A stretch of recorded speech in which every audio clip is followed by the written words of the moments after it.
We got 2 days together, and I don't know what in the hell I'm going to say or how the hell we're going to get anywhere. But I'm going to be talking about me. And the nice part about being an old man is you can get away with more of that. And I hope, sometimes I really think, that I do more of it. I'm more aware of myself than I was, I don't know, 25 years ago. Sometimes I wake up at 4 o'clock in the morning in my panic about meeting a new gang and have something new happen to me or think of something new to present. And I did this morning, but I can't remember what it was. But first I want to talk about us. And really I'm talking about me, but I was thinking this morning, if you put that shoe on that I'm wearing, be careful because it can get awful damn tight. And you can get bunions and fallen arches and athlete's foot, and all sorts of crazy stuff.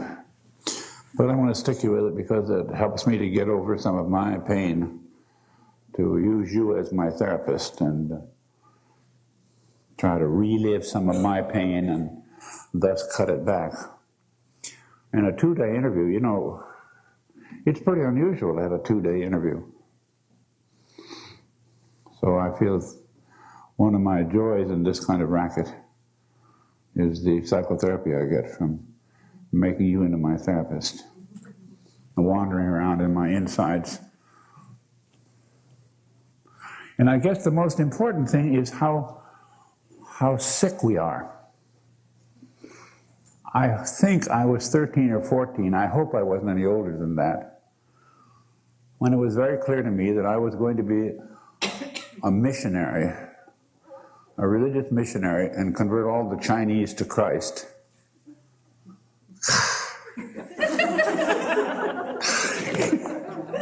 God, how sick can you be? But of course, I've gotten over that. I'm not doing that now. You don't look like Chinese.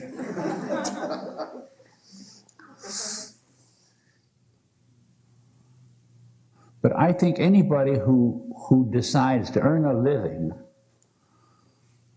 by trying to help people who are crazy, when we're all just as crazy or crazier than they are, and we haven't been able to do anything about ourselves, you know, it's really pretty sick.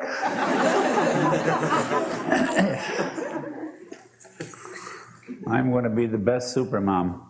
And one of the best examples of this is a weird thing. You know, I assume all of you guys, I think I've partly gotten over it, take every case that comes as though it was the first time they'd ever been to psychotherapy. We don't even record the fact that they've had 7 previous therapists and they just got mad at the last one when negative transference didn't hold close enough, so they left and came to you. It's like 8 marriages. Imagine going to bed with 7 other women at the same time. It's a big bed. But we do that, you know. Maybe one of those psychologist types, you know how they are, wrote a book about psychotherapy. I've forgotten the title. But he had 4 jobs in his first 4 years after the PhD, and he picked up a case from each one of the jobs. And the one I remember so clearly is a woman who came in, Peck is his name, that's right. And a woman came in and said, he asked her about her previous therapist, and she listed them. She'd had, I think, 20.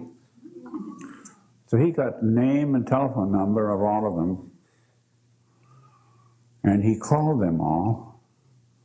And for the next 18 weeks, well, 2 of them wouldn't come. They were probably analysts. One of them came to their interview, he and his patient, to explain about their failure. So she had 18 hours of feedback. Can you imagine? What an experience. And then you said, well, I don't know what I can do, you know. If you haven't made it with the previous 18, I don't think you and I ought to try. That's the important thing.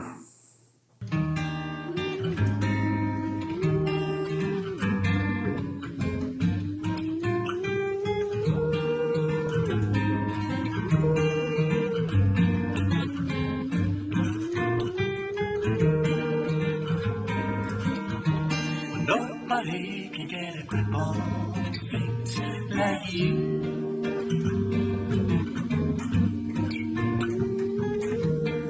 So beautiful, things like you abound.